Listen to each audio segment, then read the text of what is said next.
آتا ہے تو غیر صرف فیض دے سکتا ہے، تعلیم دینے کا حق نہیں رکھتا۔ اگر تعلیم دینے کا حق رکھتا ہوتا تو حضرت موسیٰ علیہ السلام غیب میں دن میں جانے کئی بار پہنچتے تھے، اور جانے کتنی کتنی بلند روحیں ملتی تھیں اور ان سے وہ تعلیم حاصل کر سکتے تھے۔ آیا آپ کی سن؟ تو پہلی بات کیا ہوئی حضرت موسیٰ علیہ السلام اور حضرت خضر علیہ السلام کے واقعے میں کہ صرف سیکریفائز، اور اس سیکریفائز کے سلسلے میں کوئی معاوضہ نہیں، یہ لا حاصلی کا مقام ہے، عشق کی دنیا کے لا حاصلی کا مقام، اور آپ اس سلسلے میں مانگنے کے بھی کچھ حقدار نہیں ہیں کہ اگر آپ نے اتنا کچھ کیا تو آپ کو اس سلسلے میں کیوں نہ ملا۔ اگر آپ نے یہ سوال کہیں اٹھا دیا کہ کیوں نہ ملا تو آپ 1 2 3 ہو جائیے۔ تو حضرت خضر نے حضرت موسیٰ سے یہی کہا کہ اب آپ جس دنیا کے ہیں اس دنیا میں تشریف لے جائیں، ہماری دنیا کے کام کے نہیں، ایسے لوگ ہماری دنیا کے کام کے نہیں۔ دوسری بات کیا تھی نیاز صاحب؟ دوسری بات یہ تھی حضور کہ لکھنؤ کے نہیں، اسی سلسلے میں دوسری بات یہ تھی کہ ناؤ پہ بیٹھے اور ارے ناؤ کا ذکر ہی نہیں کیا تھا میں نے بھائی، میں اسی سلسلے میں دوسری بات پوچھ رہا ہوں۔ جس واقعے کا ذکر کیا ہے، جس حصے کا ذکر کیا، اسی کے اندر پوچھ رہا ہوں، باہر نہیں پوچھ رہا ہوں آپ۔ باطن کی دنیا اس طرح سے ہے جیسے کنواں، کھودے جاؤ کھودے جاؤ کھودے جاؤ کھودے جاؤ، کچھ دن میں کچھ مہینوں سالوں ٹوٹ جائے گا، بہت جائے گا پانی، اور اس میں صبر و شکر کی ضرورت ہے۔ صبر جو صبر و شکر کرے گا وہ نہ ان سے کچھ پوچھے گا، نہ ان سے کچھ پوچھے گا، نہ ان سے کچھ پوچھے گا، اپنے باطن سے مطلب رکھے گا۔ آپ کا کیا حال ہے، آپ کا کیا حال ہے، آپ کی طبیعت ایسی ہے، اور آپ نے کیا سیکھا، کیا پایا، کیا حاصل کیا، اس سب سے اس کو کچھ مطلب نہیں۔ اس کو صرف اپنے باطن سے مطلب ہوگا اور اپنے دھیان سے مطلب ہوگا، اور جو کچھ اسے تعلیم دی گئی ہوگی صرف اس سے مطلب۔ کوئی انٹرویو لینے والا دکھائی دے جائے اگر آپ کو تو یہ سمجھ لیجئے گا کہ یہ شخص باطن کا نہیں۔ آپ سے پوچھ رہا ہو، ان سے پوچھ رہا ہو، ان سے پوچھ رہا ہو کہ آپ کو کیا حاصل ہوا، پھر آپ کو کیا حاصل ہوا، تو آپ یہ فوراً فیصلہ کر لیجئے گا کہ یہ شخص باطن کا نہیں۔ اگر باطن کا ہوتا تو اس کو اپنی مشغولیت سے ہی فرصت نہ ملتی۔ اور ایک باطن ایسی چیز ہے کہ جو کبھی ظاہر میں ظاہر نہیں ہوتی۔ حضرت ابراہیم بن ادہم کا کیا واقعہ بیان کیا تھا ہم نے، کیوں تھا یاد تھا؟ حضرت ابراہیم بن ادہم کا کیا واقعہ بیان کیا تھا ہم نے، نہیں یاد؟ مشکل تو یہی ہے کہ ایک آدھ بات یاد رہ جائے۔ ان سے آپ آگے میرے عیب کو بتائیے گا، وہ تو اس کو سدھار کروں گی۔ انہوں نے کہا بھائی میں پیار کی نگاہ سے میں تم کو دیکھ رہا تھا، عیب نہیں دیکھ رہا، دیکھتا رہا۔ جب کسی سے عشق ہو یا محبت ہو یا پیار ہو تو پھر اس کی عیب نظر نہیں آتا۔ عیب میں مجھے خوبی نظر، اور اگر عیب دیکھتا ہے تو پھر نہ پیار رہ جائے گا، نہ محبت رہ جائے گی، نہ عشق رہ جائے گا۔ عیب میں ہمیں خوبی نظر، کسی دوسرے سے پوچھ لیجئے کہ عیب بتا دے گا، ہاں ہم نہ بتا پائیں۔ اجمل صاحب کیا خیال ہے آپ؟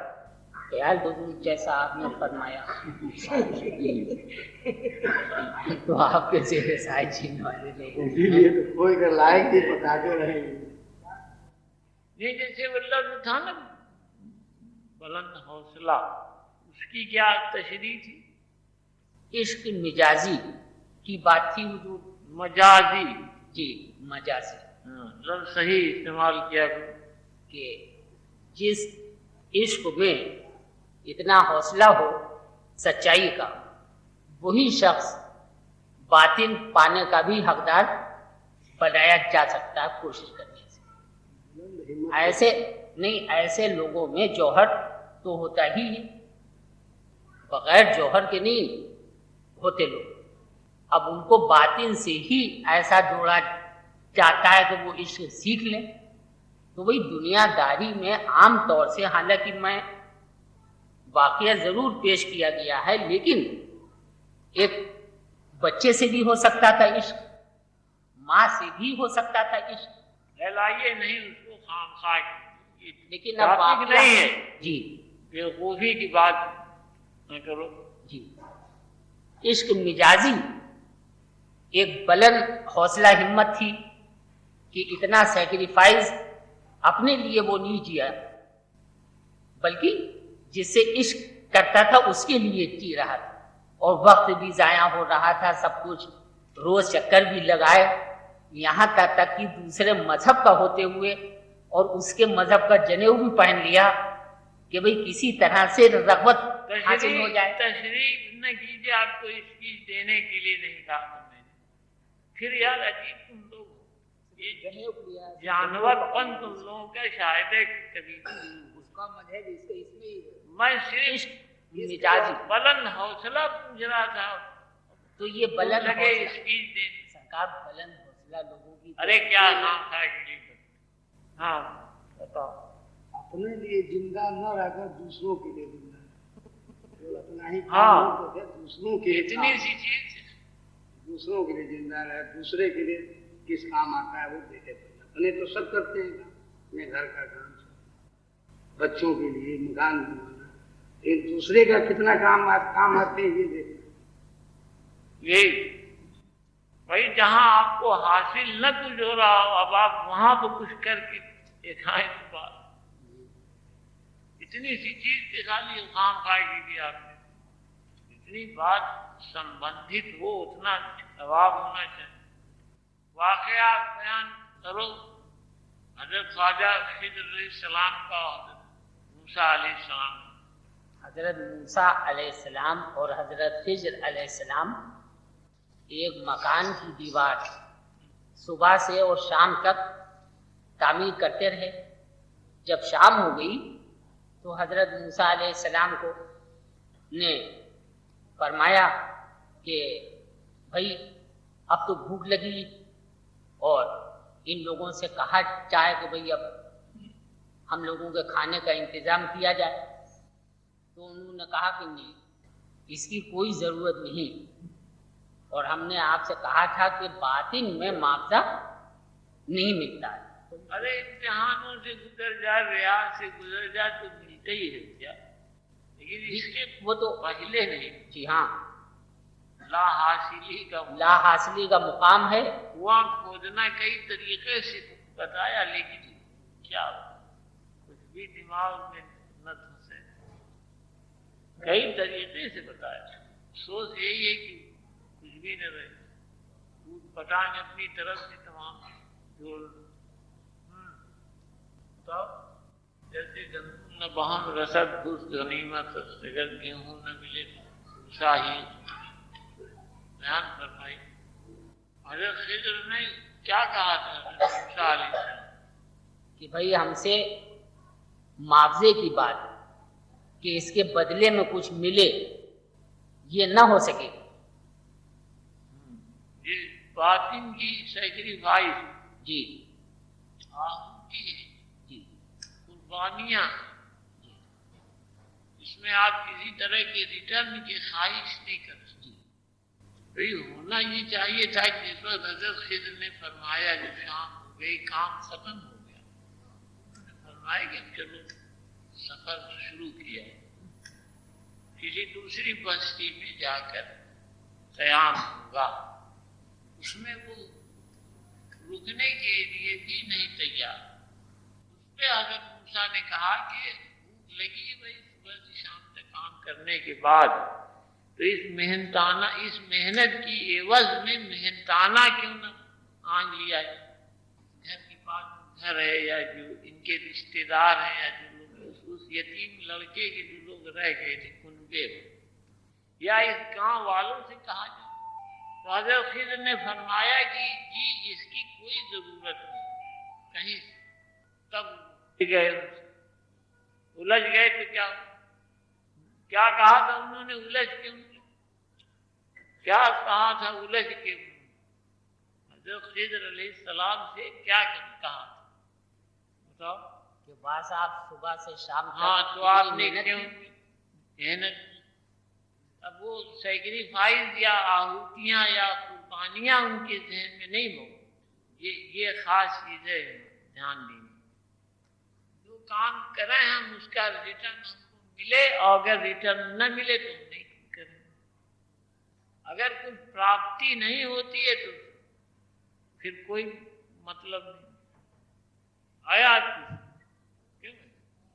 تو کیا کہا حضرت خضر علیہ السلام نے حضرت موسیٰ سے؟ کہ آپ ہمارے باطن کے لائق نہیں، ہاں آپ اپنی دنیا دیکھیے جہاں تھے نہیں۔ دنیا باطن کی زندگی کے لائق نہیں ہے۔ آپ کہا تھا کہ کہیں نہ ٹوکیے، کچھ نہ پوچھیے گا، شیخ سے کوئی کچھ پوچھ رہا ہو یا دوسروں سے کوئی کچھ پوچھ رہا ہو، اس کی بھی کوئی اجازت باطن میں موجود نہیں رہتی کہ آپ شیخ سے یا مرشد سے کچھ پوچھیں، اور اس سے اگر نہ پوچھیں تو اوروں سے کچھ پوچھیں۔ تحقیقات کے طور پر اس کی بھی کوئی اجازت نہیں موجود۔ یہ باطن کی دنیا ہے۔ حضرت خضر کے فرمانے کا منشاء عالیہ یہی تھا کہ آپ اس دنیا کی، جس دنیا کے ہیں آپ اس میں جائیں، وہاں یہ سب چیزیں درست، یہاں نہیں۔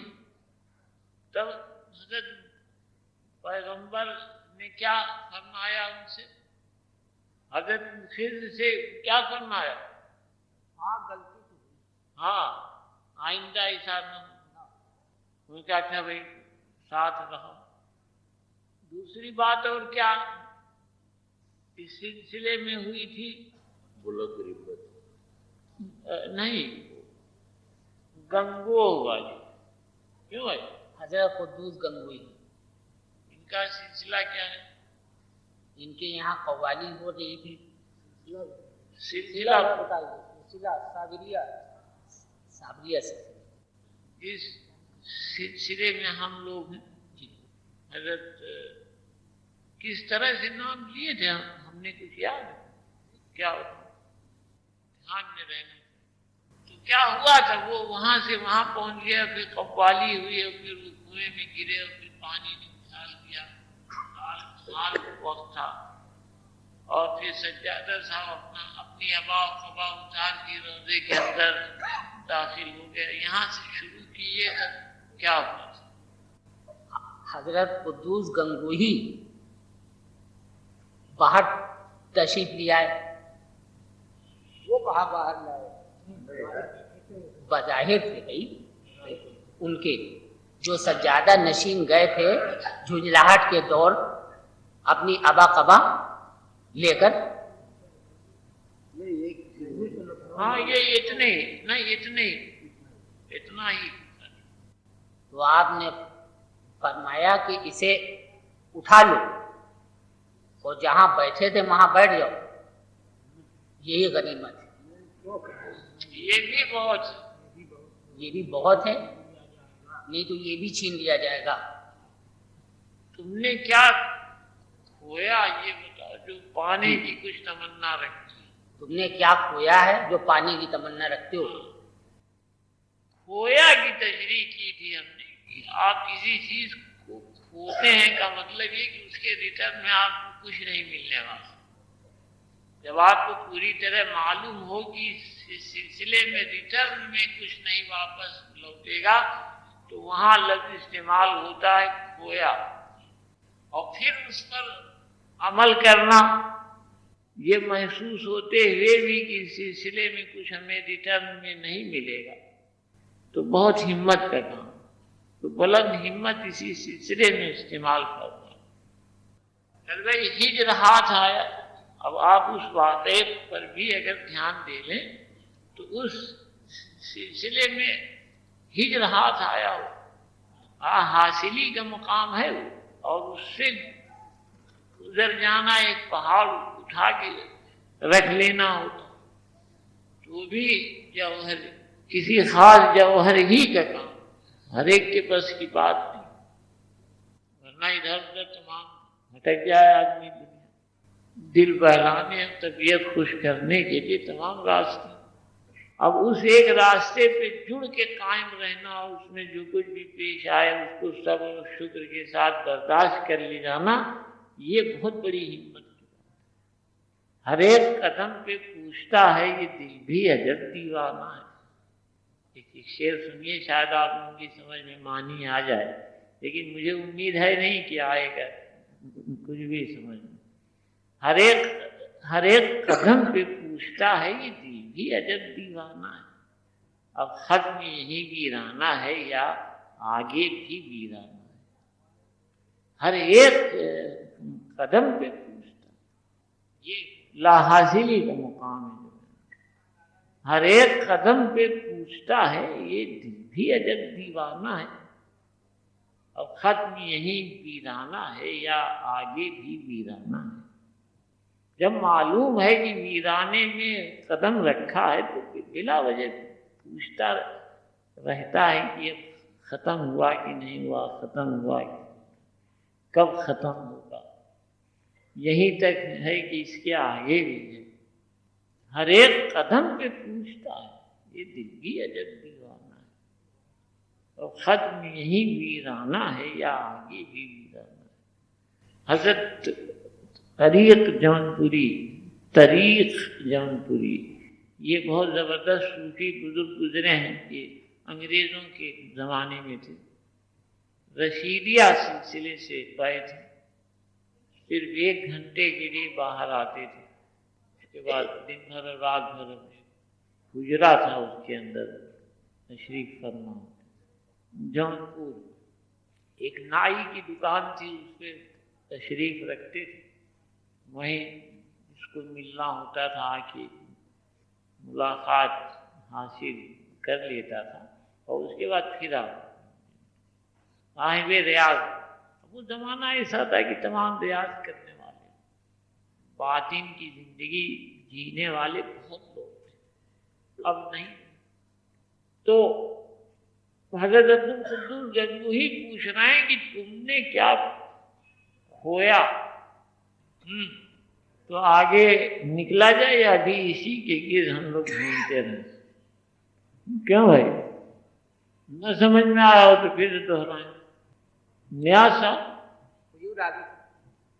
اب آگے نکلیں گے تو آپ یہ سب بھول لیں گے، یہ سب پریکٹیکل باتیں ہیں نا، ان سے بنیاد بنتی ہے روحانی زندگی۔ یہاں تو حیبت میں ہم بھول جاتا ہوں، اس کے باہر وہ ہم سب تو کہہ بھی رہے ہیں اس کی حیبت میں اس کے باہر نکل جاؤں گا اور یاد کروں گا، سب پڑھ اسپیڈ سے پڑھ۔ باہر نکل کے آپ اپنی طرف سے جو دعوے کہ اگر عطا رسی نہیں، بے پوائنٹ باتیں ادھر، جہاں تک کہ کوئی چیز ہے بس وہیں تک بھی کرو، اس کے آگے نہیں نکلنا۔ یہ بھائی یہ ڈاکٹر صاحب نے پوچھا،